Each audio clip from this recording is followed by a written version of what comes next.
I stood on the front porch of my daughter Rachel's house, clutching a bottle of vintage wine in one hand and a card in the other. I thought we were celebrating her 10th wedding anniversary.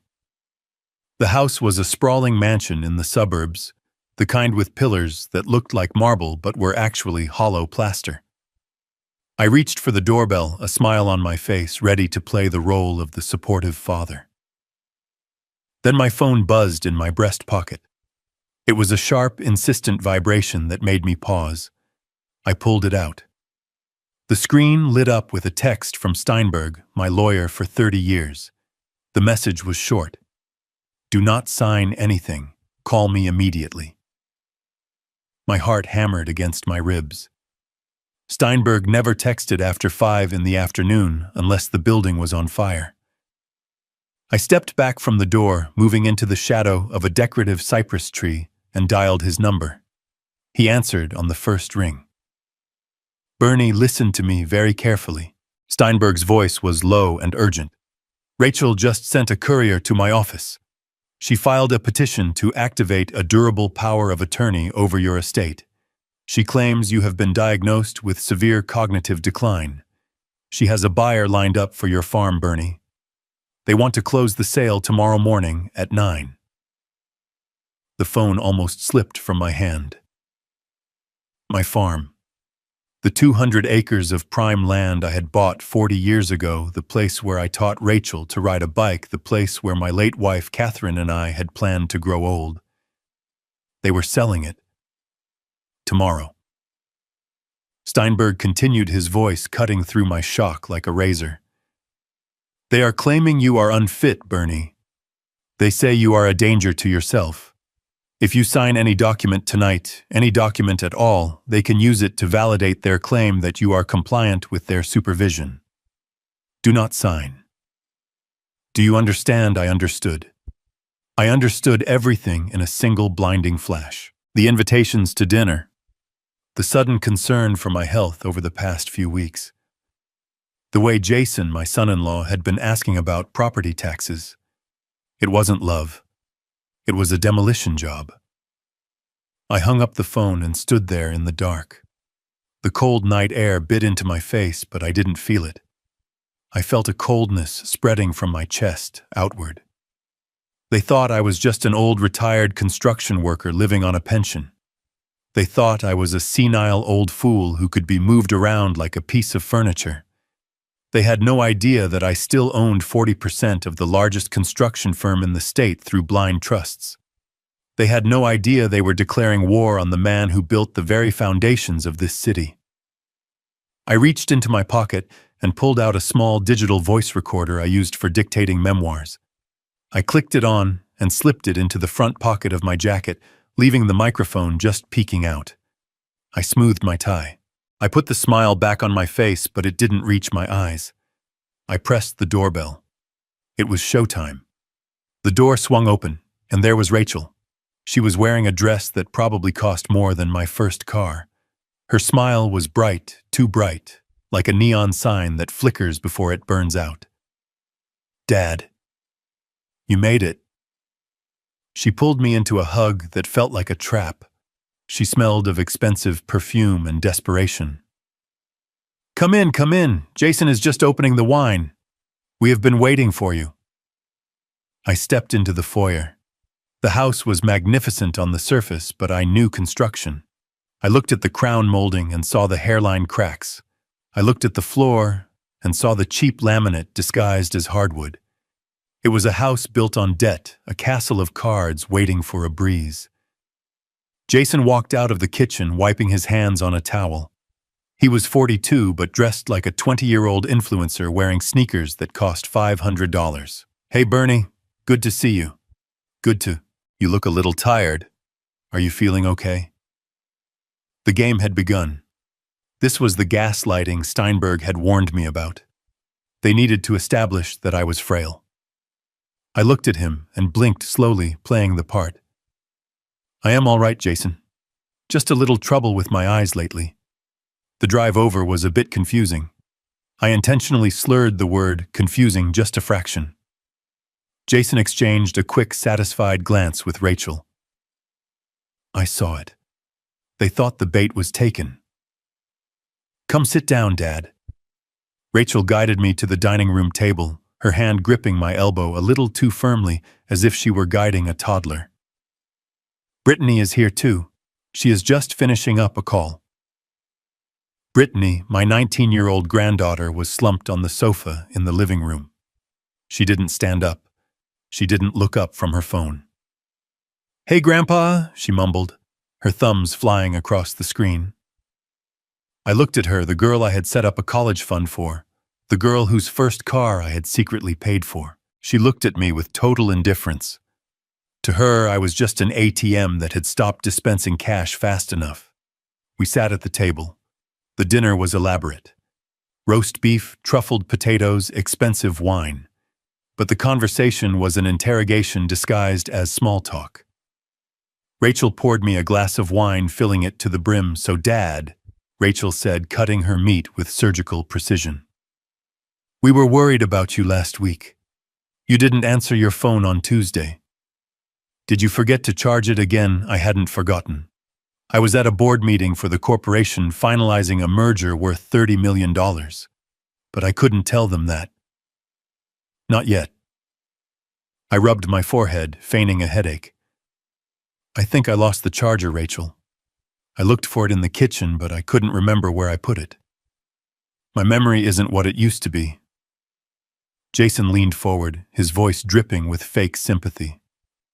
That is scary, Bernie. Losing things is the first sign. We have been reading about this. Living alone out on that big farm, it is dangerous.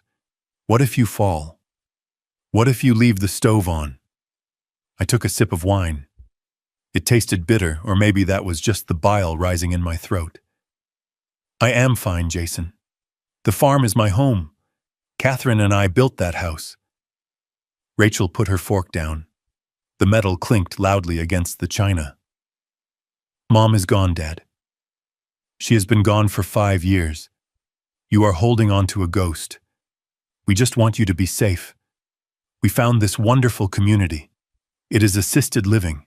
They cook for you. They clean. You wouldn't have to worry about property taxes or maintenance. Assisted living. That was the code word for a nursing home where they could dump me and forget I existed. I looked around the room. I saw the new crystal chandelier.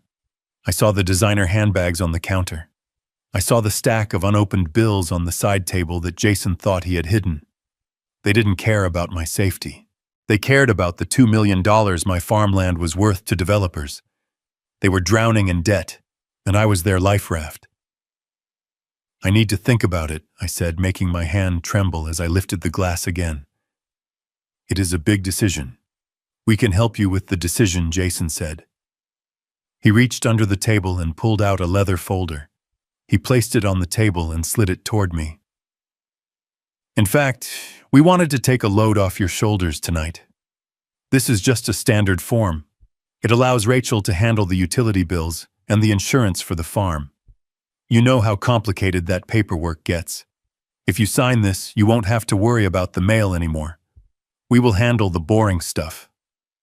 I looked at the document. It wasn't for utility bills. It was the durable power of attorney Steinberg had warned me about. It granted Rachel full, unrestricted control over my assets, my bank accounts, and my medical decisions. It was a death warrant for my independence. Brittany finally walked over to the table, grabbing a roll from the basket. Just sign it, Grandpa. Mom has been stressing about your bills for weeks. Just let them do it so we can eat dessert. Her tone was bored and titled. She viewed my life as an inconvenience that was delaying her sugar rush. I looked at the pen Jason was holding out to me. It was a nice pen. Mont Blanc. Probably bought with the money I gave them for Christmas. I reached for it, letting my hand shake violently. I watched their eyes. They were hungry. They were like wolves watching a wounded deer. Rachel was holding her breath. Jason was licking his lips. I took the pen. I brought the tip down to the paper. I saw Rachel's shoulders relax. She thought she had won. She thought the old builder was finally pouring the concrete on his own tomb. Then I jerked my hand. The wineglass tipped over. The deep red liquid splashed across the white tablecloth, soaking the document, turning the legal paper into a soggy red mess. "Oh no," I cried out, dropping the pen. "I am so clumsy. Look what I did. I am so sorry." I tried to dab at the paper with my napkin, effectively tearing the wet page right down the middle where the signature line was. Jason stood up so fast his chair fell backward. "Jesus, Bernie, watch what you are doing." The mask slipped. For a second, the caring son-in-law vanished, and the desperate, angry debtor appeared. Rachel shot him a warning look. Jason took a deep breath, clenching his fists. "It is okay, Dad. It is just wine. We can print another copy." "No, no," I said, standing up shakily. "I am ruining everything. I am making a mess. I feel dizzy. I think I need to go home. I forgot to take my heart medication. I need to go home right now." Rachel stood up, blocking my path. "Dad, you can't drive if you are dizzy. Stay here. We will print the paper and you can sign it, then you can sleep in the guest room." I looked her in the eye. This was the woman I had carried on my shoulders at parades. This was the woman I had comforted when her first boyfriend broke her heart. Now she was a stranger. "I cannot stay, Rachel," I said, allowing a rare tone of steel to enter my voice before masking it with frailty again. "If I don't take my pill in the next hour, Dr. Vance said I could have an episode. You don't want me to have a heart attack right here on your rug, do you?" The mention of a heart attack made her pause. If I died before signing it would go to probate, and that would take months. They didn't have months. Steinberg had told me they were 30 days away from foreclosure. They needed the farm sold this week. "Fine." Rachel snapped, her patience fraying. "Go home. Take your medicine. I will bring the papers to the farm tomorrow morning. We will do breakfast. Just you and me." I shuffled toward the door. Jason was staring at the ruined document, his face pale. He knew they were running out of time. I opened the front door and the night air hit me again. I turned back to look at them one last time. "Happy anniversary," I said. I walked to my truck, my steps heavy but steady. I climbed in and locked the doors. I pulled the recorder out of my pocket and pressed stop. I had it.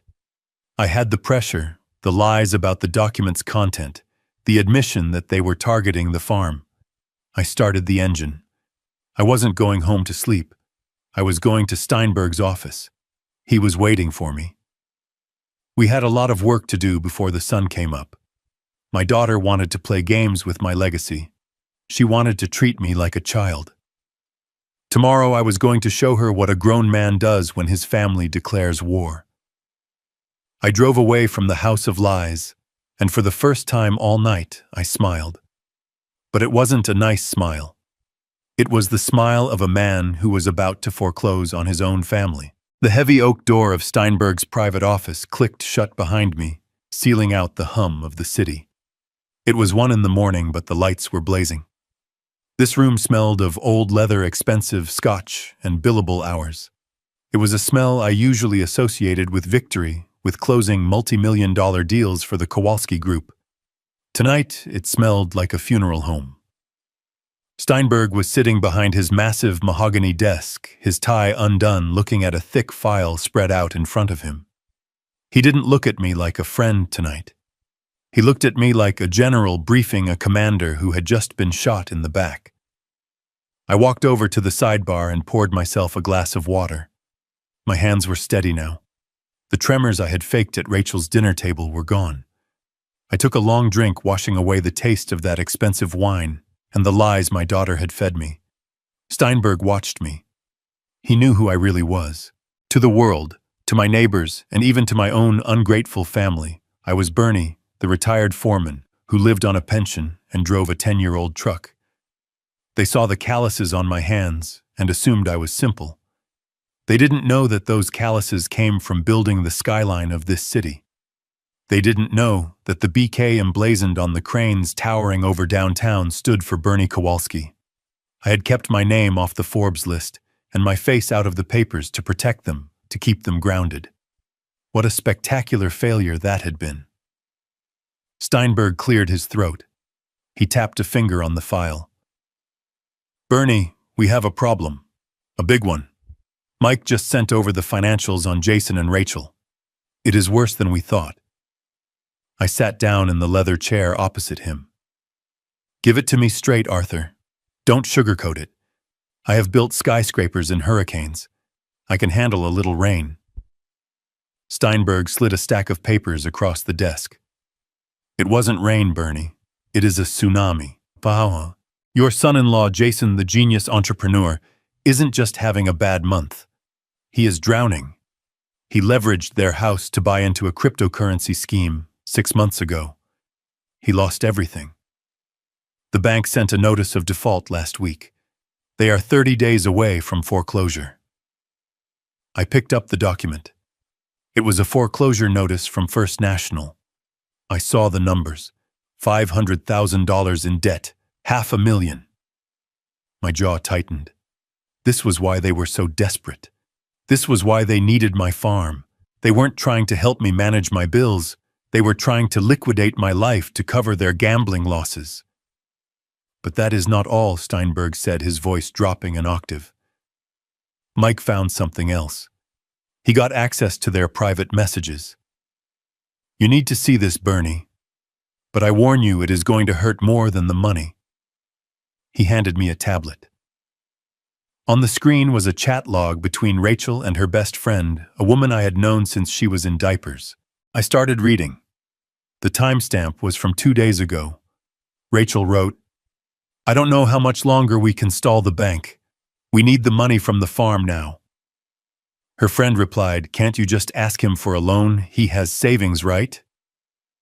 Rachel's response made the blood freeze in my veins. Asking him takes too long. He is so stubborn. He clutches those pennies like they are gold bars. Besides, he is useless now. He is just a bag of bones taking up space. I am just waiting for him to kick the bucket so we can finally live the way we deserve. The old man is practically dead anyway. We are just speeding up the paperwork. I stared at the words. Bag of bones. Waiting for him to kick the bucket. This was my little girl. The girl I had carried to bed when she fell asleep in the car. The girl whose hand I had held when her mother died. She wasn't just greedy. She despised me. She saw me as an obstacle, a piece of debris to be cleared from her construction site. The door to the office opened and Mike walked in. He was a former homicide detective, a man who had seen the worst of humanity, and even he looked uncomfortable. He didn't say hello. He just walked over and placed a flash drive on the desk. Mr. Kowalski, Mike said, his voice gravelly. I verified the doctor they are using. Dr. Vance. He has a record. He lost his license in Ohio for overprescribing opioids. He got it back here on a technicality. He is in debt to the same loan sharks Jason borrowed money from to cover his tracks. They aren't just looking for a diagnosis, Bernie. They bought one. I closed my eyes for a second. The betrayal was total. It was a conspiracy. My daughter, my son-in-law, a crooked doctor. They had built a cage for me bar by bar while smiling in my face. I stood up and walked to the window. I looked out at the city lights. I owned 3 of the buildings I could see from here. I had 4,000 employees who depended on my decisions. I was the silent king of this concrete jungle, and my own flesh and blood thought I was a senile old fool. I turned back to Steinberg and Mike. My face was stone. The pain was there deep in my gut, burning like a coal, but I pushed it down. I replaced it with the cold, hard logic of business. When a building has a rotten foundation, you don't patch it. You demolish it. Steinberg looked at me, his pen poised. What do you want to do, Bernie? We can file a restraining order. We can show them these texts. We can stop the power of attorney hearing before it even starts. No, I said. My voice filled the room, authoritative and final.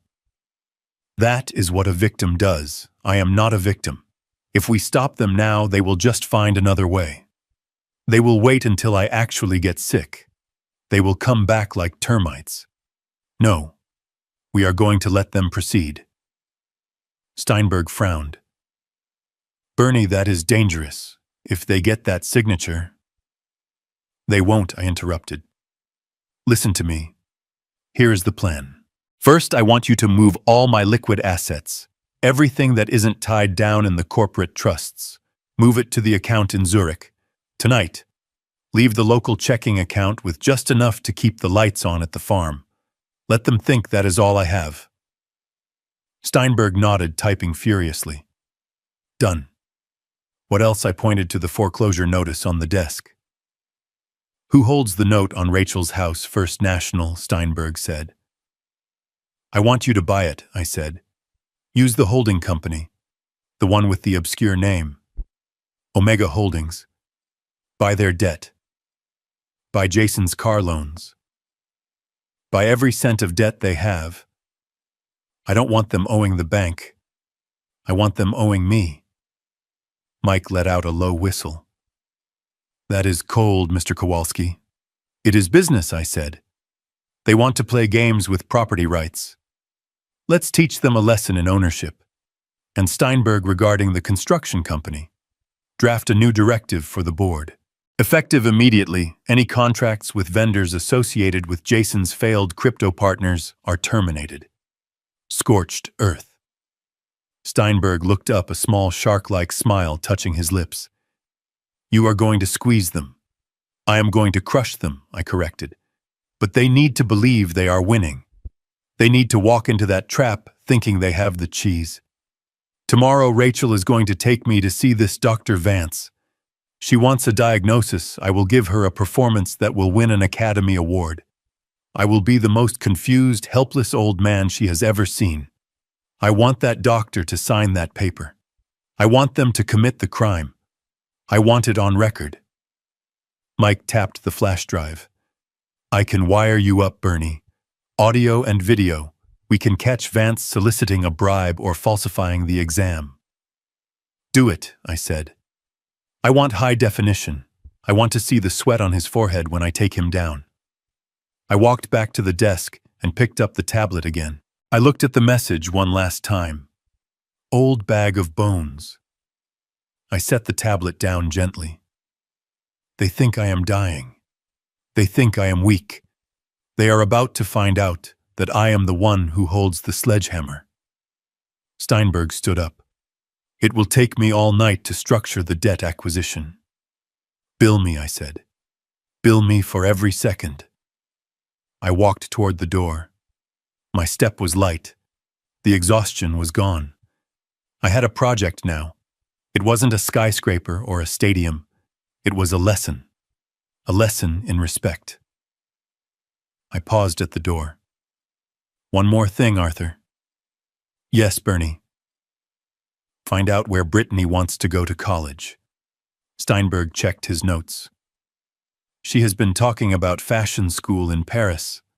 Very expensive. Buy the building, I said.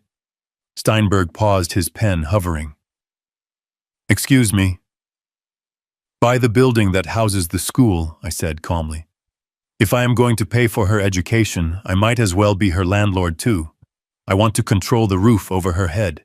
When she realizes her tuition checks are bouncing, because her parents are bankrupt, I want to be the one she has to call. I walked out into the hallway. The elevator dinged. I stepped in and watched the doors close. I was going home to my empty farm. I would sleep in the bed my wife and I had shared.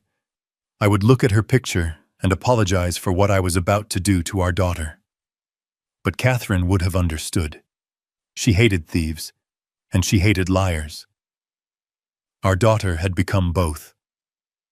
As the elevator descended, I checked my watch. It was 2 a.m. In 7 hours, Rachel would come to pick me up for the doctor's appointment. She would bring coffee. She would smile that fake smile. She would treat me like a child. Let them come.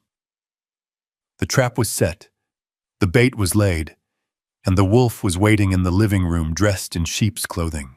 The morning sun glared off the hood of Rachel's luxury SUV as we pulled into the parking lot of a nondescript medical building on the edge of the city. It was not the hospital where my late wife had been treated, nor was it the office of my regular physician, who had known me for 20 years. This place was tucked between a dry cleaner and a payday loan center, a brick box with tinted windows that seemed designed to keep secrets rather than heal the sick. Rachel put the car in park and turned to me, her face arranged in that mask of exaggerated concern she had perfected over the last week. "Dad, we are just going to have a little chat with Dr. Vance," she said. Her voice pitched high and slow, the way one speaks to a disobedient child or a golden retriever.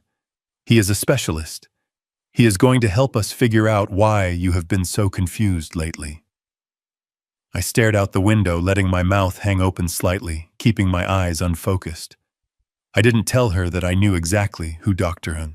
Vance was. I didn't tell her that Mike, my private investigator, had sent me a dossier on this man that was thick enough to choke a horse.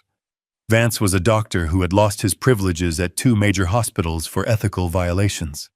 He was a man drowning in gambling debts, a man who sold prescriptions and diagnoses to the highest bidder. He was the perfect tool for a daughter who wanted to erase her father's legal existence.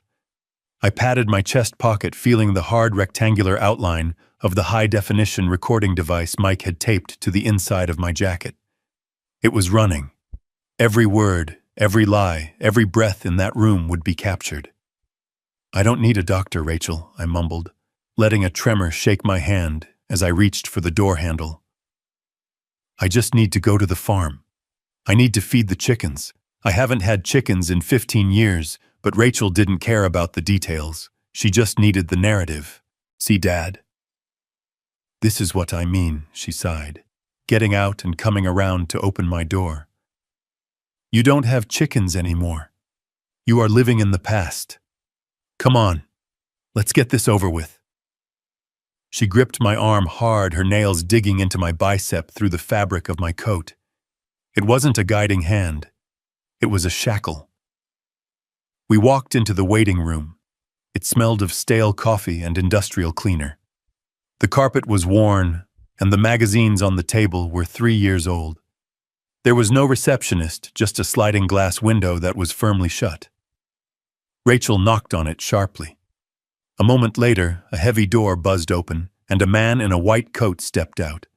He was younger than I expected, maybe 50, with slicked back hair and eyes that darted around the room like a trapped animal.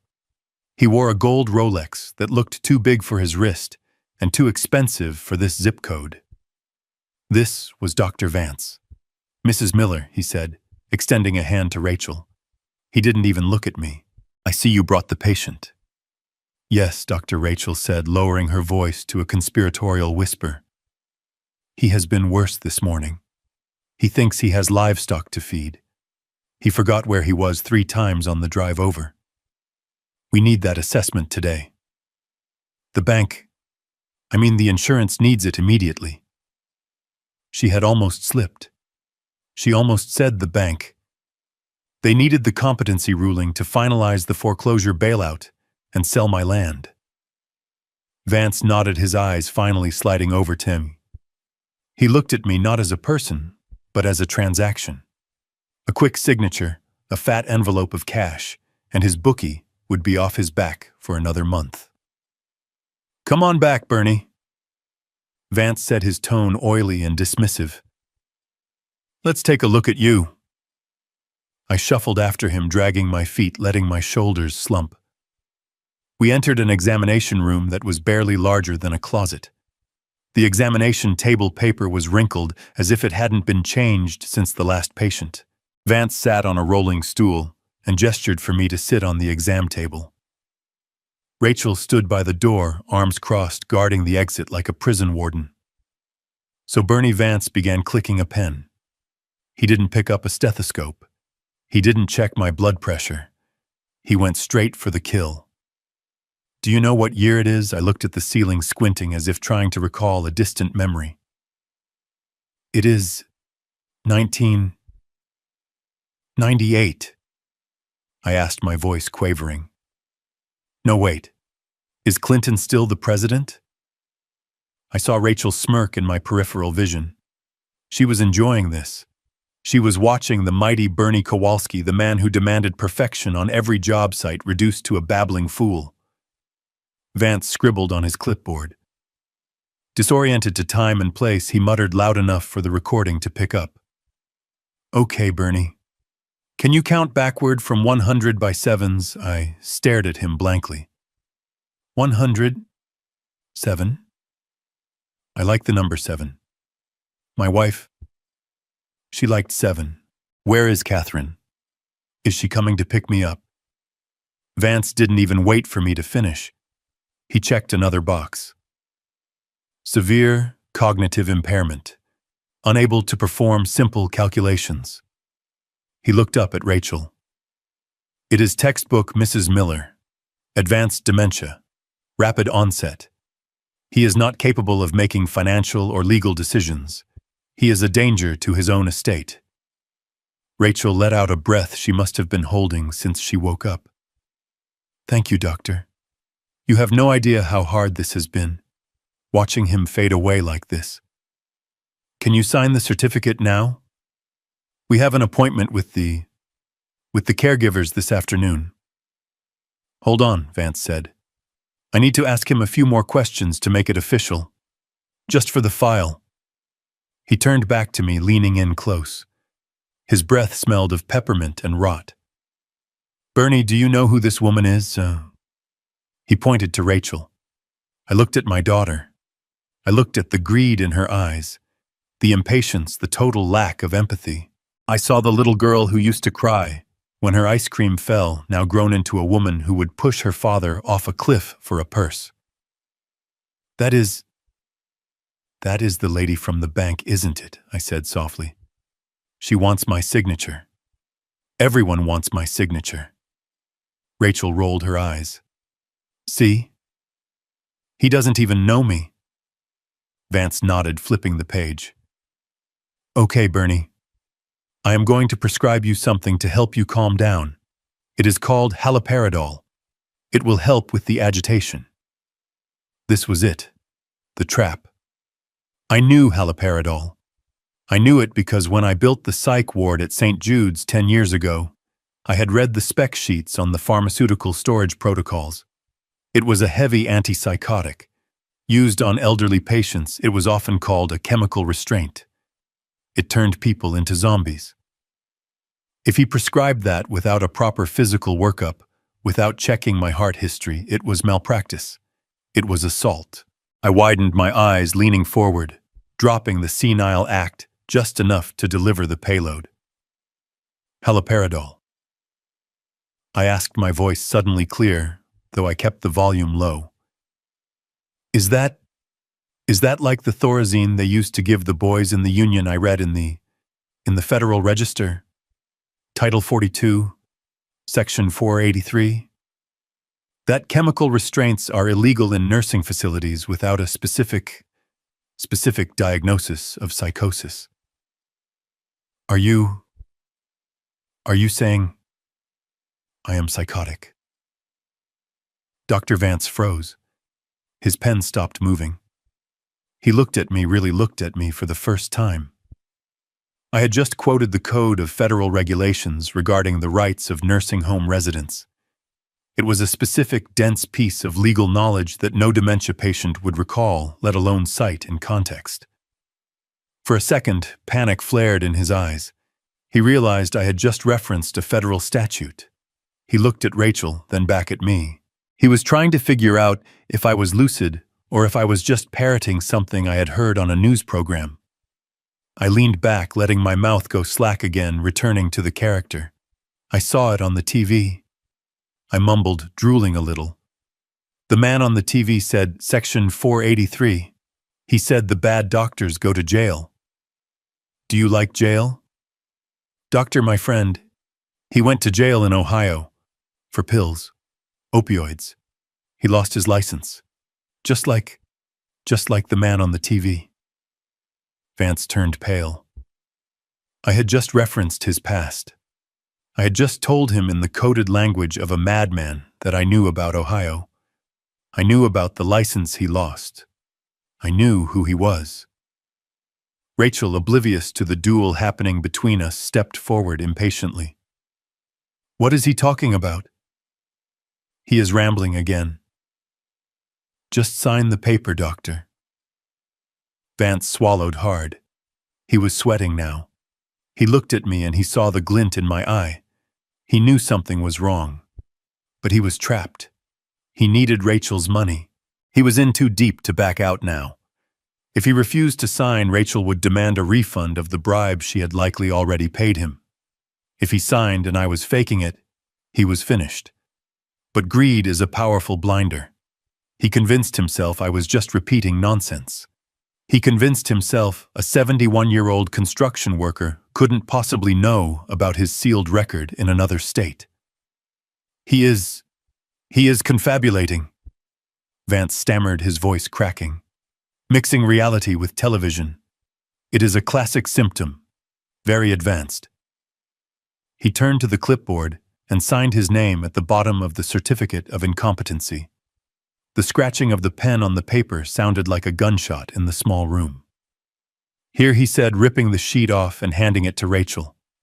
This declares him mentally incapacitated. It gives you immediate medical and legal guardianship pending a court hearing. Take him home. Give him the pills I am calling in. Keep him quiet. Keep him. Rachel took the paper as if it were the Holy Grail. She stared at it, a smile spreading across her face that was pure, unfiltered avarice. Thank you, Doctor. You have saved our family. She didn't know she was holding her own indictment. She didn't know that the piece of paper she was clutching was the final nail in her coffin. We have to go, Vance said, standing up abruptly. I have other patients. He wanted us out. He wanted me away from him. He was terrified. I stood up slowly. I looked at Vance.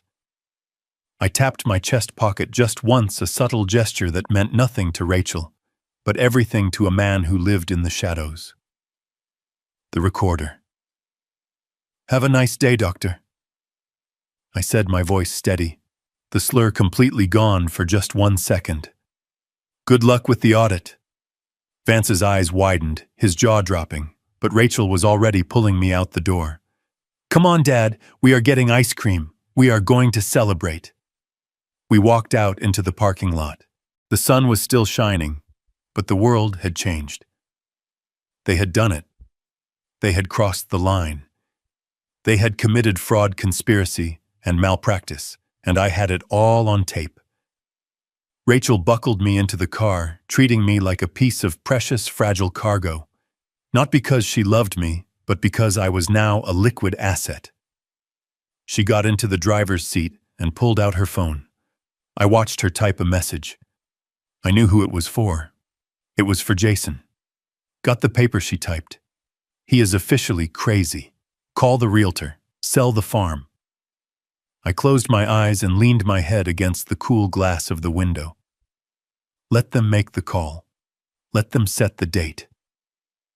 Tomorrow was going to be the longest day of their lives. They thought they were driving a senile old man back to his deathbed. They didn't know they were driving the CEO of their destruction.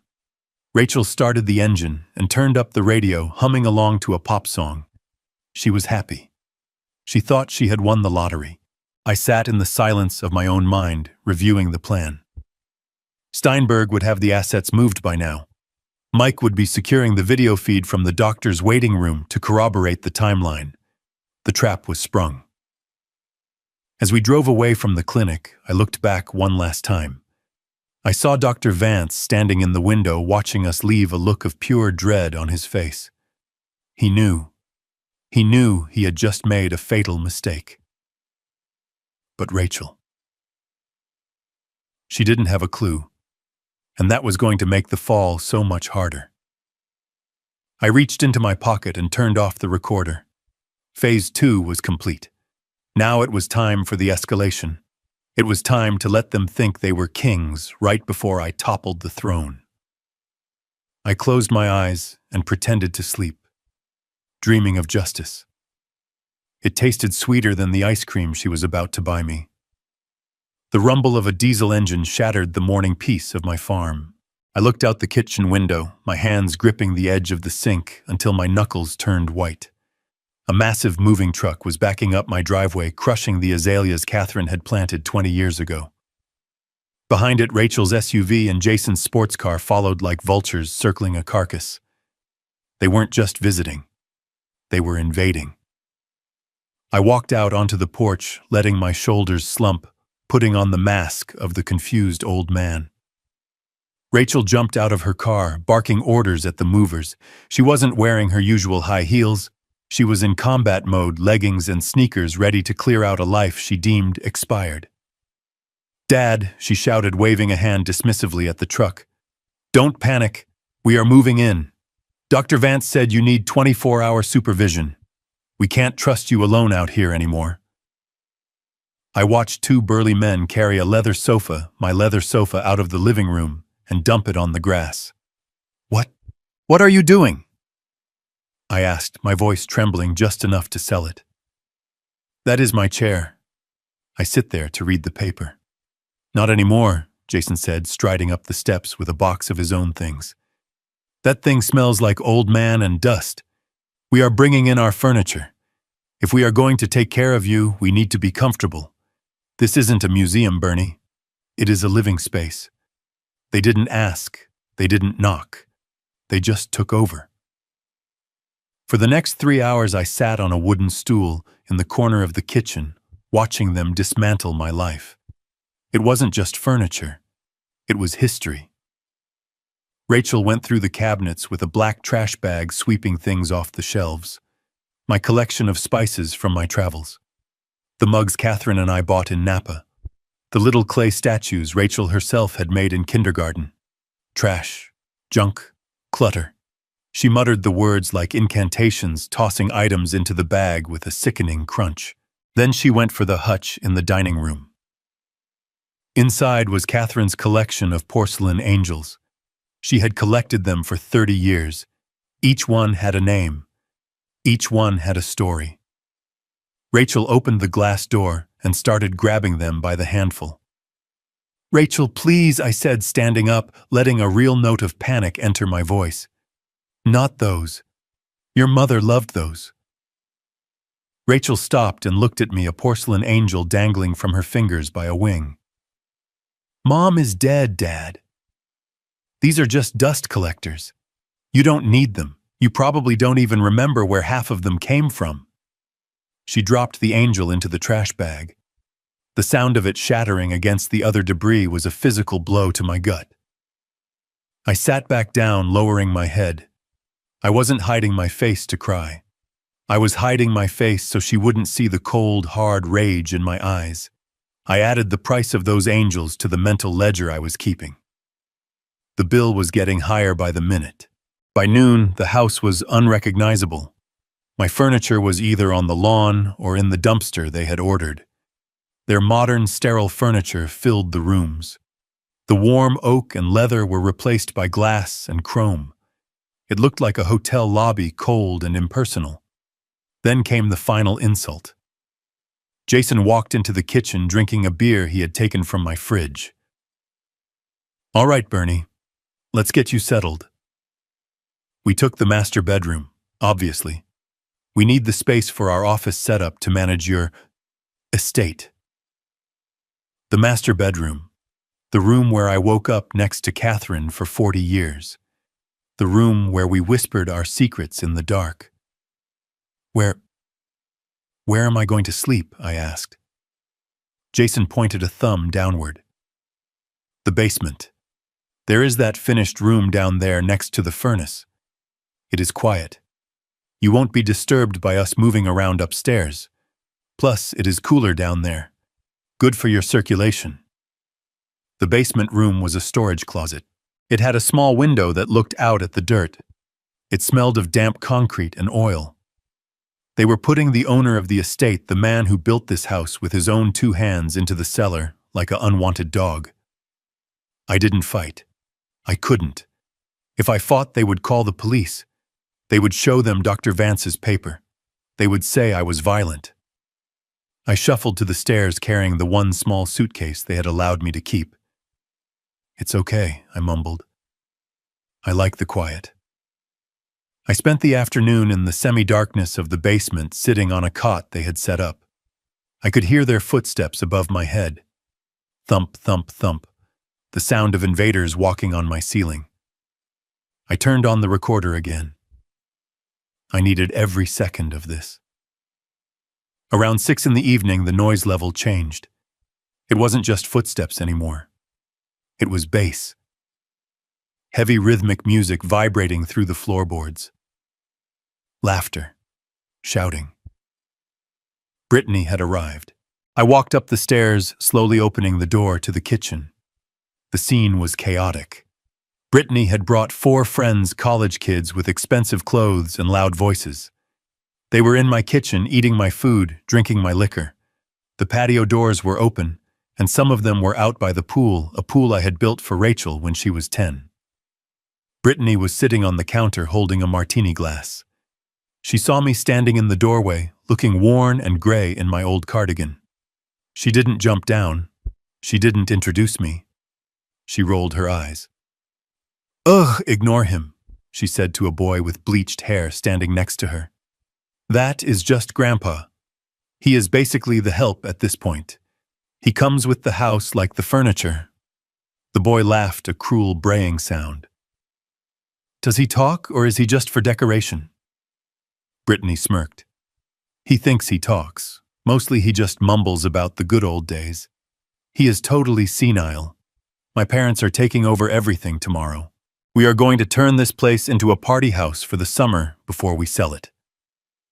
I stood there gripping the doorframe. The help. Decoration. I had set up a trust fund for this girl that would have paid for her entire life. I had planned to buy her an apartment in Paris, and she was treating me like a ghost in my own home. I walked over to the sink to get a glass of water. The bleached hair boy didn't move out of my way. I had to reach around him. He bumped my shoulder, spilling some of his drink on my sleeve. "Watch it, old man," he snapped. I looked at him. I memorized his face. I would find out who his parents were. I would find out where they worked. The Kowalski reach was long. I shuffled back toward the basement door, but I stopped near the hallway. Jason was there, talking on his phone, his back to me. He thought I was deaf or too confused to understand. "Yeah, the move is done," Jason said into the phone, laughing. "We put him in the dungeon. Literally. He is happy as a clam down there. Look, tell the buyer we can sign the preliminary papers on Friday. No, don't worry about him. He won't be a problem. The doctor said his heart is a ticking time bomb. The stress of the move might just finish him off. We are counting on nature to take its course. If not, well, accidents happen on farms, right?" He hung up and turned around, startled to see me standing there. He didn't look ashamed. He looked annoyed. "What are you doing lurking there, Bernie? Go downstairs. We have guests." "I am going, Jason," I said softly. "I just wanted to make sure you were comfortable." I went back down to the basement and sat on the cot. My hands were shaking, but not from age. They were shaking from the effort of not strangling him. They were betting on my death. They were hoping for it. They were planning to facilitate it if nature was too slow. I looked at the water-stained ceiling. I thought about the call I had made to Steinberg earlier. The trap was ready. The pieces were in place. But I needed one more thing. I needed the final straw. The absolute, undeniable proof that there was no humanity left in them. The next morning I went upstairs early. The house smelled of stale beer and pizza. Rachel was in the kitchen nursing a hangover, wearing a silk robe. She was looking at her reflection in the microwave door, adjusting something around her neck. I froze. Around her neck was a string of pearls. Not just any pearls. They were South Sea pearls, slightly pink with a diamond clasp in the shape of a rose. I had bought those for Catherine on our 30th anniversary. I had flown to Japan to pick them out myself. Catherine had worn them every day until she died. She was buried in her wedding ring, but she had asked me to keep the pearls for Rachel, for when she was ready to appreciate the legacy. I had kept them in a velvet box in the back of my safe. The safe Rachel must have cracked while I was sleeping in the basement. "Rachel," I said, my voice cracking. "That necklace, that is your mother's." Rachel turned, touching the pearls absently. "Oh, this I found it in that old safe in the study. The combination was my birthday." "You really should be more creative, Dad." "Please," I said, stepping forward, reaching out a hand. "Take it off. Catherine wanted you to have it, but not like this. Not yet. It is special. It is sacred." Rachel laughed. It was a harsh, ugly sound. "Sacred. It is jewelry, Dad. It is worth 10 grand easy. I got it appraised this morning online. Mom is dead. She doesn't care who wears it. Besides, it looks better on me. It was wasted in that dark box, just like this house is wasted on you." She patted the clasp. "I am actually thinking of selling it. I saw a purse online that would match my new shoes perfectly. Pearls are a little old-fashioned, don't you think?" Selling her dead mother's pearls to buy a purse. That was it. That was the moment. The last ember of fatherly love I had been holding on to, the tiny spark of hope that maybe, just maybe, she was being influenced by Jason, was extinguished. She was rotten. Rotten to the core. I looked at her. I really looked at her. I didn't see my daughter. I saw a thief. I saw a stranger. "You are right, Rachel," I said, my voice suddenly steady, the tremor gone. I dropped the act for just a second, letting her see the steel beneath the skin. "Mom is dead, and she is lucky she isn't here to see this." Rachel frowned, sensing the shift in tone. "What did you say?" I slumped my shoulders again, returning to the role. I said I need my pills. My head hurts." Rachel rolled her eyes, the moment of suspicion passing. "Go downstairs, Dad. Take your pills, and stay there. We have a party planner coming in an hour. We are throwing a big bash tonight. A birthday party for you. All the important people in town are coming. I need you out of the way until we bring you out for the cake. A birthday party. My birthday was 3 months ago. This wasn't a party for me. It was a victory lap. They were going to parade me in front of their friends, the senile old man they were so graciously caring for, while they spent my money and sold my home." I turned and walked toward the basement stairs. "Okay, Rachel. I will be ready." I went down into the dark. I sat on the cot and pulled out my phone. I texted Steinberg. "It is time. Bring the cavalry. Tonight." I looked at the recording device. It was full. I had the theft. I had the abuse. I had the conspiracy to commit murder. I had the desecration of my wife's memory. Tonight, they were going to throw a party. They were going to invite the elite of the city. They didn't know that the guest of honor was going to be the executioner.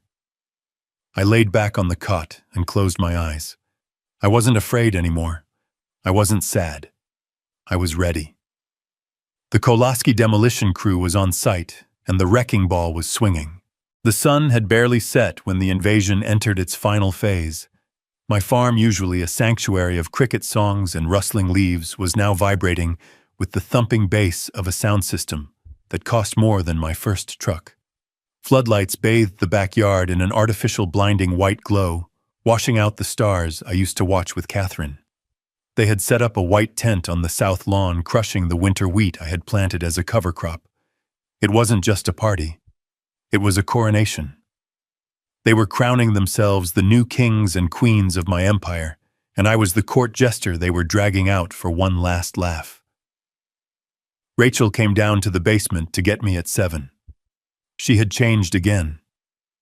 Now she was wearing a shimmering gold dress that clung to her like a second skin, her hair piled high on her head in an intricate style that screamed money. She looked at me sitting on my cot in my stained cardigan and frowned. She didn't see her father. She saw a smudge on her perfect picture. "Get up, Dad," she snapped, throwing a garment bag onto the cot. "Put this on. We have guests arriving in 10 minutes. I won't have you looking like a hobo." I opened the bag. It was a cheap, ill-fitting suit. Polyester.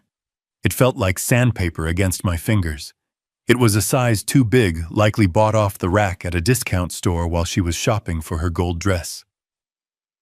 I stood up slowly, letting my knees crack, playing the part of the creaky old man. I struggled with the buttons, making my hands shake violently. Rachel sighed, a sound of pure, unadulterated annoyance. "God, you are helpless. Here, let me do it." She slapped my hands away and began buttoning the shirt, her movements rough and impatient. She tightened the tie until I could barely breathe. "There. Now try not to drool on yourself. And for God's sake, don't try to tell any stories. Nobody wants to hear about concrete or foundations. Just smile, nod, and eat your cake."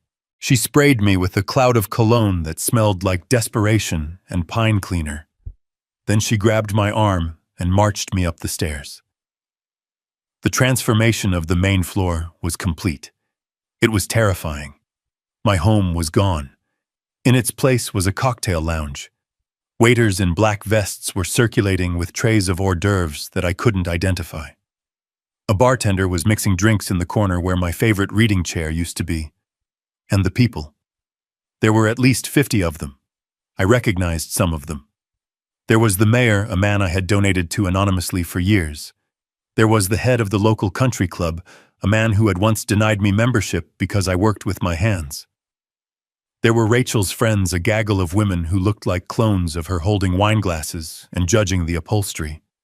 They didn't see Bernie Kowalski, the titan of industry. They saw Bernie, the senile relic. "Here he is," Rachel announced, her voice pitching up into that fake, sugary register she used for the public. "The birthday boy." Applause rippled through the room. Polite, condescending applause. I looked at the banner hanging over the fireplace. "Happy 75th birthday, Dad." I was 71. She didn't even know my age. Or maybe she just didn't care. 75 sounded more fragile. 75 sounded like a man who was ready to check out. It was a small detail, but it cut deeper than the cheap suit. Jason came over, a scotch in his hand, his face already flushed with drink. He slapped me on the back, hard enough to make me stumble. "Look at him looking sharp, Bernie!" He turned to a man standing next to him, a guy in a pinstripe suit who looked like a banker. "This is what I was telling you about Bob. Great genes. But the mind, you know how it is. The lights are on, but nobody is home." The banker nodded sympathetically, looking at me with pity. "It is a tragedy, Jason, truly. But you are doing a saint's work taking him in. Most people would just put him in a home and throw away the key." Jason sighed, swirling his scotch. "We try, Bob. We try. It is a burden, I won't lie. The medical bills, the constant supervision. But Rachel, she has a heart of gold. She couldn't bear to see him suffer alone." I stood there silent, my hands clasped in front of me to hide the fact that they had stopped shaking. I was recording. I was listening. Saints' work. A burden. I memorized their faces. I memorized the way Jason's hand rested possessively on the mantel of my fireplace. He thought he owned it. He thought he had already won. Rachel guided me to a chair in the corner away from the main action. "Sit here, Dad. Don't wander off." I sat. I became a piece of furniture. People walked by me talking about their vacations in Aspen, their new Teslas, their kitchen renovations. They talked about me in the third person, as if I were deaf or dead. "He looks peaceful," one woman said to Rachel. "He is medicated," Rachel whispered back, loud enough for me to hear. "We had to. He gets violent otherwise. He thinks he is still running a construction site. He starts yelling at people to wear hard hats. It is heartbreaking. Violent. Another lie to paint the picture of a dangerous lunatic. I watched Brittany across the room. She was with her friends taking selfies by the buffet. She had my mother's pearl necklace on. She had fished it out of the trash, or maybe she had stolen it back from her mother. She was wearing it with a ripped denim jacket, mocking the elegance it represented. "Check it out," I heard her say to a girl with pink hair. "Vintage. Authentic. My grandma left it to me." "She is alive?" the friend asked. Brittany shrugged. "Who cares? She is dead to me. I just wanted the pearls." I gripped the armrests of the chair. The fabric was rough polyester, not my soft leather. I focused on my breathing. In, out, tomorrow. Just wait until tomorrow. The party moved outside to the tent. Rachel came and hauled me up again. "Time for the speeches, Dad. Come on, try to walk straight." She led me out into the night. The tent was heated, filled with round tables and elaborate floral centerpieces. They sat me at the head table next to an empty chair. That chair was for appearances, a space for the ghost of the father they wished I was. Dinner was served. It was filet mignon. I looked at the steak. I looked for a knife. There wasn't one. Just a spoon. Rachel leaned over. "We didn't give you a knife, Dad. We don't want you to hurt yourself. I will cut it for you." She picked up her knife and fork and began to cut my meat into tiny bite-sized pieces like I was 3 years old. The humiliation burned in my cheeks. 50 people watched as my daughter cut my food. I could feel their eyes. Poor old man. Can't even feed himself. I ate the meat. It was cold. I chewed slowly, swallowing my pride with every bite. I needed the energy. I needed the strength for what was coming. After dessert, a cake that wasn't my favorite flavor but chocolate, which Rachel loved, the music died down. A spotlight hit the small stage at the front of the tent. Rachel walked up to the microphone holding a glass of champagne. She looked radiant. She looked like a predator who had just taken down a gazelle. "Thank you all for coming," she said, her voice trembling with practiced emotion. "It means the world to Jason and me to have our friends and family here. Tonight is about celebrating my father, Bernie." She gestured to me. A polite round of applause followed. I didn't wave. I stared at her. Rachel wiped a fake tear from her eye. You all know the struggles we have faced lately. Watching a parent decline is the hardest thing a child can do. We have tried so hard to keep him here on the farm he loves. We moved in. We disrupted our lives. We did everything we could to keep him home. She paused for effect. The room was silent. But we have to be realistic. We have to put his safety first. Yesterday, Dr. Vance gave us the news we have been dreading. Dad needs more care than we can give him. He needs 24-hour professional supervision. She took a deep breath, looking out at the crowd playing the martyr. So it is with a heavy heart that I announce that next week Dad will be moving to the Golden Sunset community. It is a beautiful place. It is the best place for him. Golden Sunset. I knew it. It was a state-run facility 3 counties over. It was underfunded, understaffed, and smelled of urine and bleach. It wasn't a community. It was a warehouse for the forgotten. Rachel looked at me, her eyes pleading for the audience, but hard as flint for me. We are doing this because we love you, Dad. We are doing this to protect you, and to ensure that your legacy, this farm, is preserved for the future. We will take care of everything. You can just rest now. The crowd erupted in applause. They were clapping for her bravery.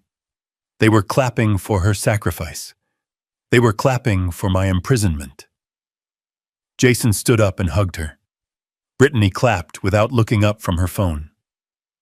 I sat there. The spotlight caught the tears in Rachel's eyes, glistening like diamonds. They were fake. Everything about this night was fake. The cake, the smiles, the concern. It was a play, and I was the prop. But props don't talk back. Props don't fight. Rachel walked back to the table flushed with victory. She sat down next to me and placed her hand over mine. The crowd went back to their drinks, the show over. "You did good. Dad," she whispered, her nails digging into my skin. "You didn't make a scene. I am proud of you." I looked at her hand. I looked at the diamond ring she wore, a ring upgrade she had bought last month. I looked at her face, but I didn't see my daughter anymore. I saw a stranger. I saw an enemy. I slowly pulled my hand away from hers. I reached for my glass of water. I took a sip. Then I turned to her. I didn't scream. I didn't yell. I didn't throw the cake. I smiled. It wasn't the vacant smile of a dementia patient. It wasn't the polite smile of a guest. It was a smile that didn't reach my eyes. It was a smile that showed teeth. It was the smile I used when I walked into a boardroom, knowing I held 51% of the voting stock. It was a smile that said, "I know." Rachel frowned, her brow furrowing. She pulled back slightly. "What?" "Why are you looking at me like that?" I leaned in close. Close enough to smell the expensive champagne on her breath. Close enough to see the pores under her foundation. "The cake is dry, Rachel," I said. My voice was steady. It was deep. It was the voice of the man who commanded steelworkers and electricians. Rachel blinked. "What I said, the cake is dry," I repeated. "You should have ordered vanilla. Mom always made vanilla." Rachel stared at me. The fog of her triumph momentarily cleared. She heard the clarity. She heard the lack of a stutter. She heard the memory. You remember what kind of cake Mom made?" she stammered. "I remember everything, Rachel," I said softly. "I remember the cake. I remember the pearls. I remember the doctor. I remember the papers." Her face went pale. The noise of the party faded into the background. It was just us. The predator and the prey, but the roles were shifting in the dark. "Dad," she whispered. I leaned back in my chair, crossing my arms over my chest. I kept smiling, that terrible, knowing smile. "Enjoy the party, honey. It is a very expensive party. I hope it was worth it." Rachel opened her mouth to speak, but Jason came over, draping an arm around her shoulders. "Great speech, babe. They ate it up. Look at him. He is happy as a clam. He doesn't even know what is happening." Rachel looked at Jason, then back at me. She looked terrified. She saw the intelligence in my eyes, the sharp, cutting focus that Dr. Vance swore was gone. She saw her father. Jason, he just, what?" Jason laughed, slapping me on the back again. "He is fine. Come on, let's dance. They are playing our song." Jason pulled her away onto the dance floor. Rachel kept looking back at me over her shoulder, her eyes wide with a dawning, creeping horror. She knew. Somewhere deep in her gut, she knew something was wrong. I watched them dance. I watched them spin in circles under the tent I had paid for, drinking the wine I had paid for, celebrating the theft of the life I had paid for. Let them dance, let them spin. I reached into my pocket and touched the phone. Steinberg had given me a burner phone they didn't know about. I felt it buzz once. It was a text. "It is done. The sheriff is briefed. The bank has transferred the deeds. We are ready for 9 a.m. I took a bite of the dry chocolate cake. I swallowed it. It tasted like victory. Tomorrow the music would stop. Tomorrow the lights would go out. Tomorrow the landlord was coming to collect the rent, and they were all past due. I sat in the middle of the celebration, a silent island of vengeance, and I waited for the sun to rise on their judgment day. The next morning, the sky was a flat slate gray. the kind of heavy sky that presses down on the world before a storm. I sat in my assigned chair in the corner of the living room, wearing the same ill-fitting suit Rachel had forced me into the night before. My hands rested on my knees, still and calm. The house smelled of strong coffee and nervous sweat. Rachel was pacing back and forth in front of the fireplace, her heels clicking sharply on the hardwood floor. She was wearing a power suit, navy blue, sharp angles. She looked like she was going to court, not selling her father's farm. Jason was in the kitchen talking on the phone in hushed, frantic tones. I caught snippets. Yes, the buyer is on the way. Yes, the cash transfer is set for noon. No, he won't be a problem. He is sedated. I wasn't sedated. I had palmed the pills Rachel gave me with breakfast and flushed them down the toilet. My mind was razor sharp. I was counting the minutes. It was 8:45. Steinberg and the sheriff were parked a mile down the road waiting for my signal. At 9 o'clock, sharp, a black sedan pulled up the driveway. 2 men got out. One was slick, wearing a suit that cost more than my first house. The other was rougher looking, more like a bouncer than a real estate investor. This was the buyer Jason had found. A rapid close specialist. A shark who smelled blood in the water. They walked in without knocking. Rachel greeted them with a handshake that was too firm, too eager. "Mr. Sterling, thank you for coming on such short notice." Mr. Sterling looked around the room, his eyes landing on me for a split second, before dismissing me entirely. "Nice place," he grunted. "Good bones. Shame about the zoning, but we can fix that." "Do you have the paperwork?" "We do," Jason said, rushing in from the kitchen with a manila envelope. "Everything is ready. The title deed, the inspection waiver, and the power of attorney." Sterling sat down at the dining table, spreading the documents out. He didn't even look at the fine print. He just pulled a gold pen from his pocket. "Let's get this done. I have a flight to catch."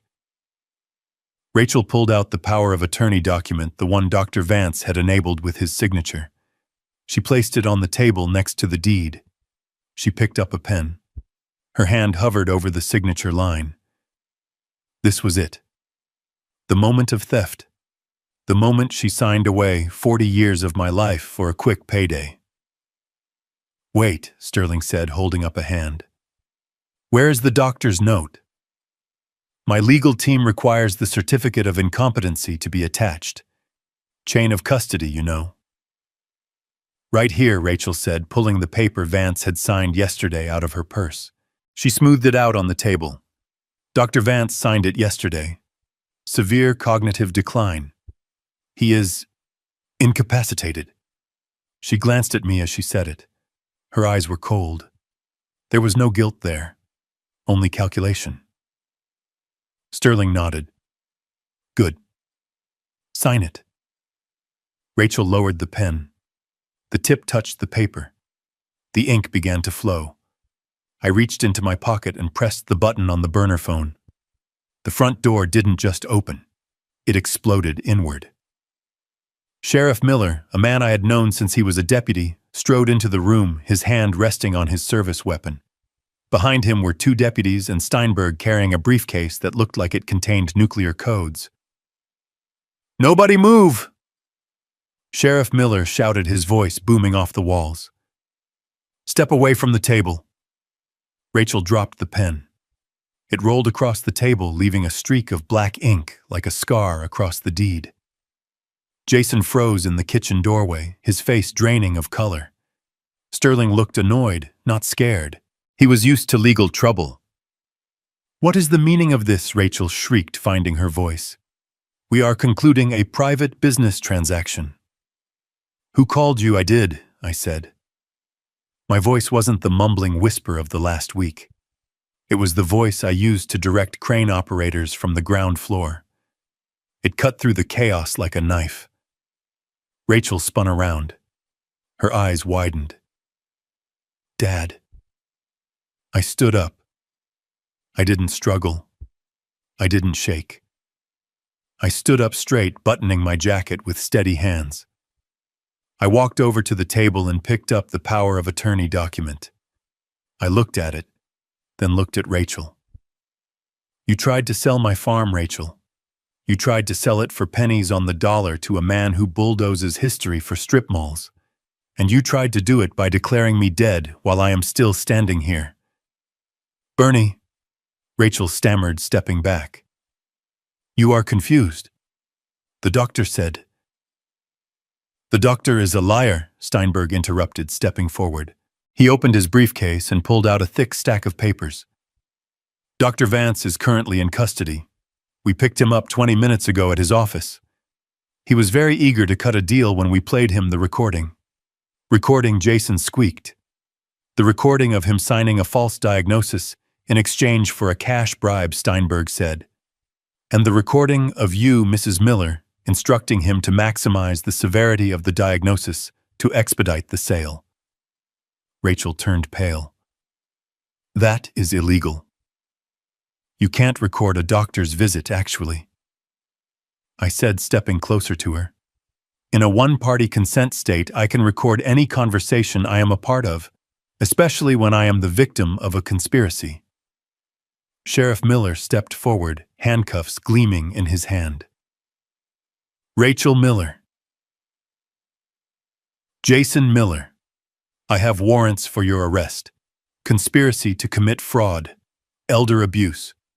Forgery. Forgery. Rachel gasped. I didn't forge anything. Steinberg pulled another paper from his briefcase. This is the original power of attorney Mr. Kowalski signed 10 years ago.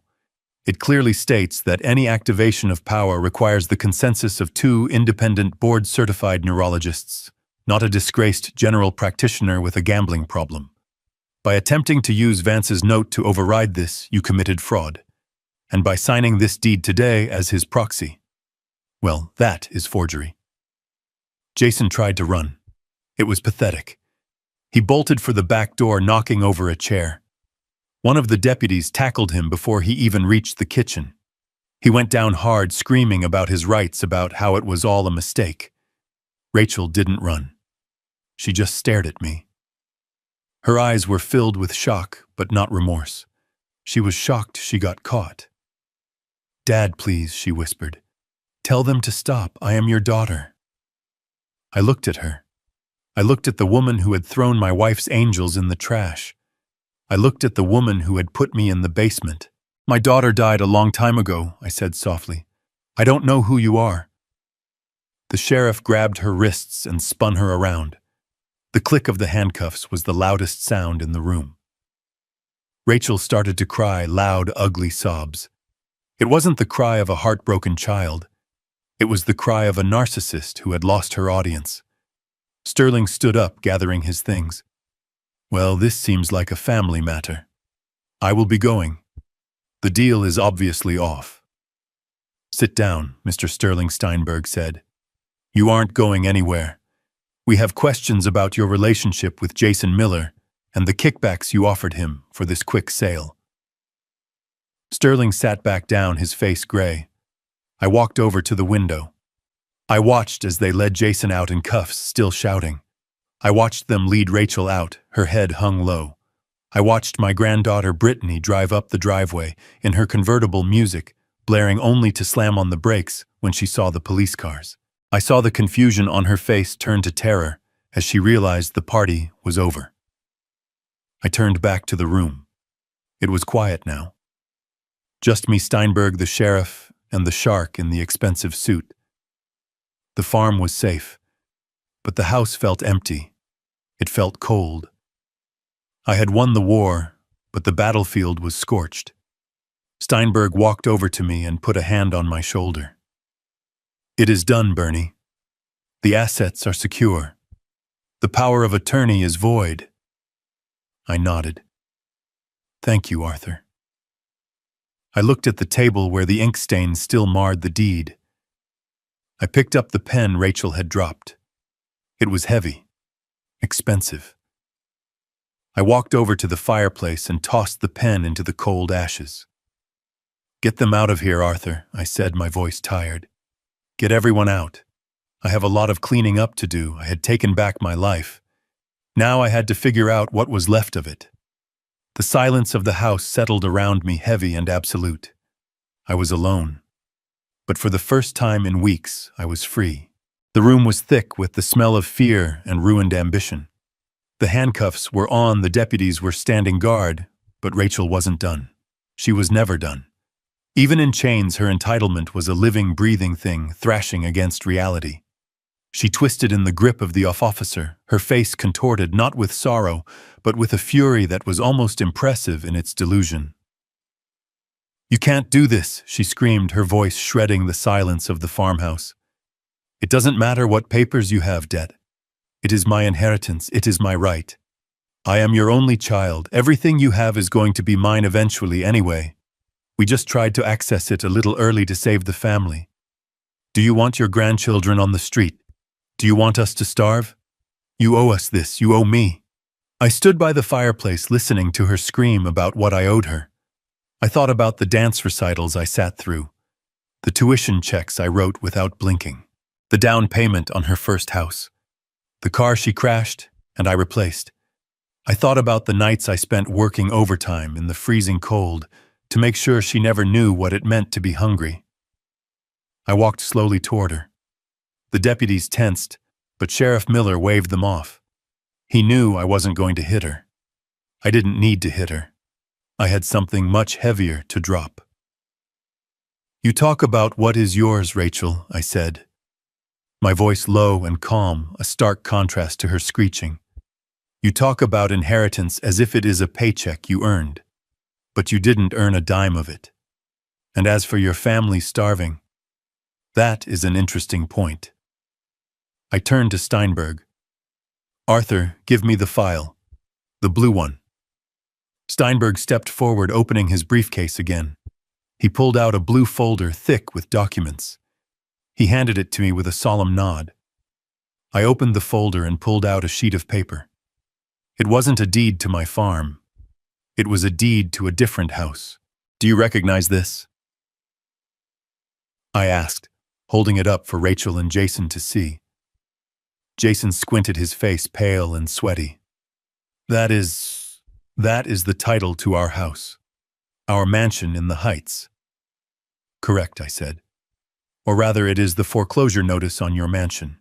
First National Bank initiated proceedings 3 weeks ago because you haven't paid your mortgage in 6 months." Rachel stopped struggling. Her eyes darted from the paper to me. "So what, we were going to pay it off with the farm money?" "That was the plan, so you can't stop the bank." I smiled. It was a cold winter smile. "Actually, I can. Because First National doesn't hold your note anymore. They sold the debt last week.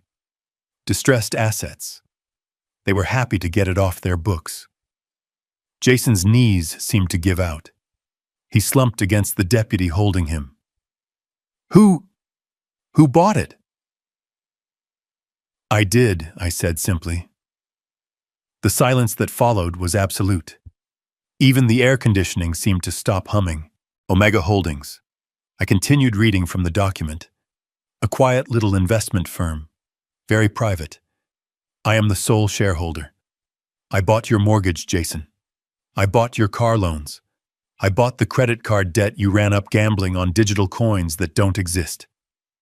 I took a step closer, invading their space, looming over them like the skyscraper I built downtown. "I am not just your father anymore, Rachel. I am not just the victim of your fraud. I am your creditor. I am the bank. And unlike First National, I don't offer grace periods." Rachel's mouth opened and closed, but no sound came out. The reality of her position was crashing down on her. She wasn't just going to prison. She was going to prison bankrupt. Jason started to whimper. "Bernie, please, we can work this out. I can work. I can pay you back." "You can't pay me back," I said, cutting him off, "because you don't have a job. I made a call yesterday to the board of directors at your firm. I told them about the embezzlement investigation the district attorney is opening. You were fired effective this morning. You just didn't know it yet because you were too busy trying to rob me." I pulled another document from the blue folder. This one was a seizure order. This was signed by a judge an hour ago, I said, my voice devoid of any emotion. Since I hold the debt, and since you have proven to be a flight risk and a fraudster, I have been granted an emergency freeze on all your remaining assets. Your bank accounts are locked. Your cars are being towed as we speak. The mansion. The locks are being changed at noon. Rachel looked at me with pure horror. You are evicting us from our own home. Where will Brittany go? She is innocent. Brittany, I said, feeling a twinge of pain but burying it under the necessity of the lesson. Brittany is at the house right now finding out that her key doesn't work. But don't worry. I didn't leave her on the street. I rented her a room. A very small room in a boarding house near the community college. She has a job interview tomorrow at a diner. I set it up for her. If she wants to eat, she will work. If she wants to learn, she will study. But the party is over. The free ride is over. Rachel screamed. It was a primal sound of rage and loss. You monster. You are destroying your own family. You are taking everything I took. Everything I asked, my voice rising, for the first time thunder rolling in the room. I gave you everything. I gave you life. I gave you education. I gave you a safety net, so wide you could sleep on it. And you cut it. You took scissors to the net because you wanted the gold threads for yourself. I threw the blue folder onto the table. It landed with a heavy thud. You wanted my money, Rachel. You wanted the power that comes with the Kowalski name. Well, now you have the full weight of it.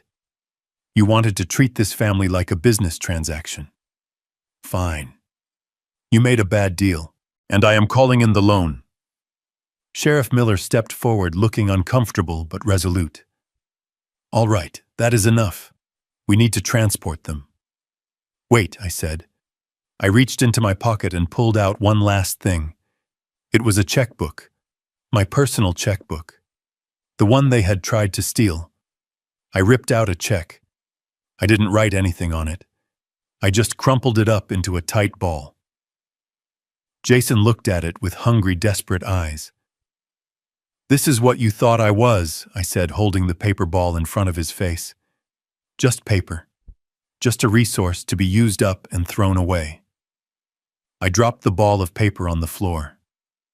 Take them away, Sheriff. The deputies began to haul them toward the door. Jason was sobbing, his legs dragging on the floor. Rachel was still staring at me. Her eyes filled with a hate so pure it was almost blinding. I will never forgive you, she screamed as they dragged her out onto the porch. I hope you die alone in this big empty house. I hope you rot. I listened to her screams fade as they put her in the back of the cruiser. I stood in the middle of my living room, surrounded by the strange furniture they had brought in the remnants of their invasion. Steinberg closed his briefcase. The click was loud in the sudden silence. That was thorough, Bernie, he said quietly. It was necessary, I replied.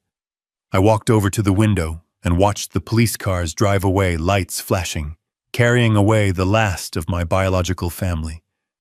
They wanted the inheritance, Arthur. They wanted the end of the story. They just didn't realize I was the one writing it. I looked out at the fields of my farm. The winter wheat was crushed where they had put the tent, but the roots were still there. It would grow back. It would take time and a lot of work, but it would grow back. What about the mansion? Steinberg asked. What do you want me to do with it? Sell it, I said immediately. Liquidate it. Take the money and put it into the trust for the victims of elder abuse. Every cent. I don't want a penny of their debt money. I just wanted the control. I wanted them to know that the hand that fed them could also take away the plate. Steinberg nodded. And Brittany? I sighed. Keep an eye on her. If she keeps the job at the diner for 6 months, if she shows up, works hard, and doesn't ask for a handout, then we can talk about tuition. But not Paris, State College. She needs to learn that the world doesn't owe her a view of the Eiffel Tower. I turned away from the window. The house felt huge. It felt silent. But for the first time in weeks, it didn't feel like a prison. It felt like a fortress that had just repelled a siege. "I'm going to change the locks again," I said. "And Arthur?" "Yes, Bernie. Send a bonus to Mike. And get me the number for that gardening service. I want those azaleas replanted. I want this place to look like Catherine's home again. Not a hotel, not a bank, a home." I sat down in the single chair that was left in the room, the one Jason hadn't thrown out, because he used it to stack his magazines. I closed my eyes. I was 71 years old. I had just sent my daughter to prison and bankrupted my son-in-law. I was alone. But as I sat there listening to the old house settle, I felt a strange sense of calm. I hadn't lost my family today. I had lost a tumor. I had cut out the rot that was killing me. And now finally, the healing could begin. I took a deep breath, filling my lungs with air that finally belonged to me again. It was cold, and it was sharp, and it felt like life. Sheriff Miller stepped forward, the creak of his leather gun belt breaking the heavy silence of the room. He pulled a folded piece of paper from his pocket, the warrant that would seal the fate of my family. He didn't shout. He didn't need to. The weight of the law was in every syllable. "Rachel Miller and Jason Miller, you are hereby under arrest for conspiracy to commit wire fraud, forgery of legal documents, and elder abuse in the first degree. You have the right to remain silent. Anything you say can and will be used against you in a court of law." The words hung in the air like smoke. Elder abuse. It was an ugly term. It conjured images of bruises and neglect of physical violence. But what they had done was more insidious. They had tried to erase my mind. They had tried to steal my autonomy. They had tried to bury me while I was still breathing. Jason was the first to break. He slumped against the wall, his expensive suit now looking like a costume on a child. "I didn't do it." He whimpered, tears streaming down his face, mixing with the sweat of his panic. "It was her idea. She told me you were sick. She told me it was the only way to save the house. I just signed the papers. I just did what she told me." Rachel spun on him, her hands cuffed behind her back, her eyes blazing with a feral intensity. "You coward," she hissed. "You spineless worm. You were happy enough to spend the money when you thought we were going to get away with it. You were the one who looked up the foreclosure laws. You were the one who found the doctor. Don't you dare pin this on me." I watched them turn on each other. The united front they had presented to the world, the perfect couple who just wanted to take care of their aging father, disintegrated in seconds. It was pathetic. It was inevitable. Rats always eat each other when the ship goes down. The deputies moved in, taking them by the arms. They led them toward the door, past the overturned chairs and the remnants of the failed sail. I didn't look away. I forced myself to watch. I needed to remember this. I needed to remember that the little girl with pigtails was gone, replaced by this woman who would sell her soul for a country club membership. Just as they reached the threshold, the front door flew open. Brittany stood there breathless, her face flushed. She had seen the police lights from the road. She was wearing a designer jacket I had paid for and carrying a purse that cost more than my first car. She looked at her parents in handcuffs. She looked at the sheriff. She looked at me. And she didn't run to hug her mother. She didn't ask why her father was crying. She looked at me, her eyes wide with a selfish, piercing panic. "Grandpa," she shrieked, her voice cracking. "What is happening? What about Paris? My tuition is due on Monday. The deposit on the apartment is non-refundable." I felt a coldness settle in my stomach that had nothing to do with the temperature. Her parents were being hauled away on felony charges, and her first thought was her semester abroad. Her only thought was the interruption of her cash flow. The rot had gone deep. It had infected the roots and the branches. Rachel looked at her daughter, a flicker of shame finally crossing her face. "Brittany, honey, call the lawyer." "Call?" She didn't finish. The deputy guided her out the door and into the back of the cruiser. The door slammed shut with a finality that echoed in my bones. I turned my attention to my granddaughter. She was standing in the middle of the room, looking at me with an expression of pure entitlement. She wasn't sad. She was annoyed. She was inconvenienced. "You have to fix this, Grandpa," she said, stomping her foot like a toddler. "I can't miss this semester. All my friends are going. You have money. Mom said you have millions hidden away. You can just write a check, right? Just fix it so I can go." I walked over to the table where the voided deed still lay. I picked up a single sheet of paper I'd prepared the night before. It wasn't a check. It wasn't a bank transfer. It was a folded piece of cheap printer paper.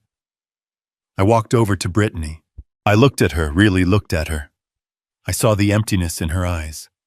I saw the product of a lifetime of getting everything she wanted without ever lifting a finger. I saw my own failure to intervene sooner. "I am not writing a check, Brittany," I said, my voice calm and steady. "There is no Paris. There is no apartment. The trust fund is frozen. Your parents are going to prison, and they are bankrupt. The free ride is over." Her jaw dropped. "You can't do that. That is my money." "It was never your money," I corrected her. "It was my money, and I am done paying for people who despise me." I held out the piece of paper. She looked at it, confused. "What is this? Take it," I said. She snatched it from my hand and unfolded it. She stared at it, her brow furrowing as she tried to make sense of what she was seeing. This is a job application," she whispered, looking up at me with horror. "For a diner, the Rusty Spoon, that place is gross. Why are you giving me this?" "Because I know the owner," I said. "His name is Sal. He is a good man. He needs a dishwasher and a waitress for the morning shift. It pays minimum wage plus tips. If you show up tomorrow at 6 in the morning, he will give you an apron." Brittany looked at the paper as if it were covered in anthrax. "You expect me to wash dishes? I am an influencer. Grandpa, I have followers. I can't work at a diner." "You can and you will," I said, my voice hardening. "If you want to eat, if you want a roof over your head, because I am not paying your rent anymore. I paid the lease on your apartment through the end of the month. After that, you are on your own. If you want to go to college, you can apply for student loans like everyone else. If you want money, you can earn it." She crumpled the paper in her hand and threw it at my feet. "I hate you. You are ruining my life. You are a bitter old miser." I looked down at the ball of paper. Then I looked back at her. "No, Brittany. I am saving your life. You just don't know it yet. Your parents taught you that you are owed the world. I am teaching you that the world owes you nothing." I pointed to the door. "Now get out. Go home. Pack your things. You have a shift tomorrow morning. Don't be late. Sal hates it when people are late." She stared at me, tears of rage streaming down her face. She waited for me to crack. She waited for the grandpa who used to slip her $100 bills to reappear. But he was gone. He had been replaced by a man who knew that sometimes the kindest thing you can do is let someone fall. She spun around and ran out the door, sobbing. I heard her car start, the engine revving aggressively as she peeled out of the driveway. She left the crumpled application on the floor. I bent down and picked it up. I smoothed it out on the table. She would be back. When the hunger set in, when the reality that the credit cards were dead finally hit her, she would be back, and the job would be waiting. I walked to the window and watched the last of the police cars disappear down the long dirt road. The dust settled in the driveway. The silence returned to the farm. It wasn't the heavy, oppressive silence of the last week. It was a clean silence. The air felt lighter. The house felt like it was breathing again. Steinberg was packing up his briefcase. He looked tired. We both were. "Are you okay, Bernie?" he asked softly. I looked around the room. I saw the empty spaces where my furniture used to be. I saw the marks on the floor. I saw the wreckage of my family. "I am fine, Arthur," I said. "I lost a daughter today. But I think I might have saved a legacy." I turned away from the window. The sun was setting, casting long shadows across the floor. It was over. The parasites were gone. The wound was cauterized. Now all that was left was to rebuild. And if there was one thing Bernie Kowalski knew how to do, it was build. The waves crash against the rocks below my balcony with a rhythm that I have finally learned to sleep to. It is a different sound than the wind howling through the cornfields of the farm, but it is a welcome change. I am sitting on the terrace of a glass-walled house on the coast of Maine. The air here is cold and smells of salt and pine. It smells clean.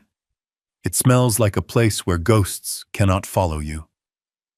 Steinberg sits across from me nursing an iced tea. He looks more relaxed than I have ever seen him. He isn't wearing a tie. For the first time in 30 years, we are just two old friends watching the sun go down over the Atlantic. He reached into his bag, but this time he didn't pull out a crisis. He pulled out a final report. "It is done, Bernie," he said, his voice mixing with the sound of the surf. "The judge handed down the sentences this morning. Rachel got 8 years. Jason got 10. The federal charges for wire fraud pushed it over the edge. They are being transferred to a federal facility in Pennsylvania next week." I nodded, looking out at the gray water. 8 years. My daughter would be nearly 50 when she tasted freedom again. It should have made me sad. A father should weep for his child in chains. But I didn't feel sadness. I felt the satisfaction of a structural engineer who has finally removed a load-bearing wall that was threatening to collapse the whole building. "Did they ask for me?" I asked, taking a sip of my coffee. Steinberg shook his head. "No. Jason was too busy crying. Rachel. She just stared at the wall. She still thinks this is a mistake. She still thinks the world broke its promise to her. She hasn't learned Bernie. I don't think she ever will." I leaned back in my chair. That is the tragedy, Arthur. It isn't the prison time.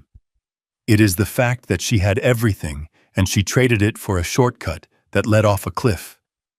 And the girl I asked. Brittany Steinberg smiled a genuine small smile. She is still at the Rusty Spoon. Sal tells me she was late twice last month and he docked her pay. She didn't quit. She didn't scream. She put on her apron and worked a double shift to make up the difference. She is tired, Bernie. She looks 10 years older than she did at that party. But she is paying her own rent. I felt a warmth in my chest that had nothing to do with the sun. "Good," I said. "Keep the scholarship fund open. If she makes it to Christmas, if she survives a year of serving eggs and scrubbing floors without asking for a handout, send her the application for the state university. Not Paris. But a chance, a real chance." Steinberg closed the folder. "You are a hard man, Bernie Kowalski." I looked at my hands. They were old hands, spotted and veined, but they were steady. "I am not hard, Arthur. I am just finished with soft lies. I sold the farm 3 months ago. I couldn't stay there.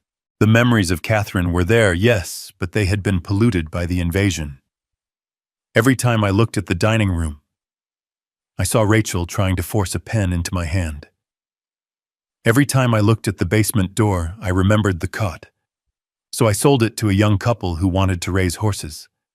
I left them the tractor. I hope they find the peace there that I lost. I moved here. I stopped hiding the money. I bought this house with the cash from the Zurich account. I bought a boat. I hired a chef not because I can't cook, but because I earned the right to have someone else chop the onions. But I didn't just retire. I used the liquidation of Jason's debt and the sale of the farm to seed a new project. The Catherine Kowalski Defense Fund. We pay for lawyers for elderly people who are being exploited by their families. We hire private investigators to find the hidden assets of greedy children. We are the cavalry that comes over the hill when everyone else has looked away. Every week I read the files. I see the same stories. The son who steals the pension. The daughter who sells the house. And every time we win a case, every time we put a stop to the theft, I feel a little bit of weight lift from my soul. I stood up and walked to the railing.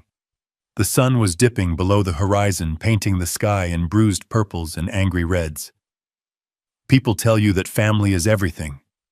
They tell you that blood is thicker than water.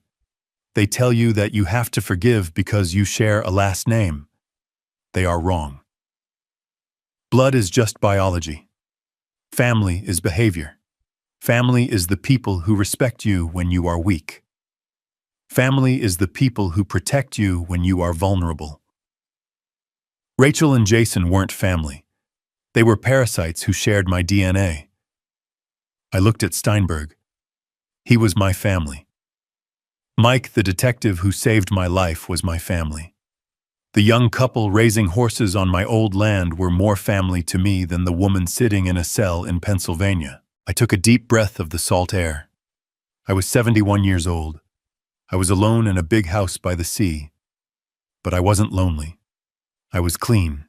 I had cut out the rot. I had secured the foundation. I turned back to Steinberg. Stay for dinner, Arthur. The chef is making lobster. And tomorrow bring me the file on that case in Ohio. The widow with the 3 sons. I think it is time we paid them a visit. I am Bernie Kowalski. I built skyscrapers. I built a fortune. And when my own blood tried to tear it down, I built a fortress they couldn't breach. I am still standing. And the view from here is spectacular. This journey has taught me a hard lesson, one that no father ever wants to learn. We spend our lives building homes, building fortunes, building families. We assume that the foundation of blood is unbreakable, but I learned that blood is just biology. Loyalty, respect, and kindness are choices. My daughter chose greed. She looked at me and saw a bank account with a pulse. She mistook my silence for senility and my patience for weakness. To anyone listening who feels trapped by the obligation of family, who feels like a resource rather than a person, know this: you have the right to close the door. You have the right to protect your dignity, your legacy, and your peace. It is not cruel to demand respect. It is not selfish to cut off a limb that is poisoning the body. True family doesn't plot your demise. They celebrate your life.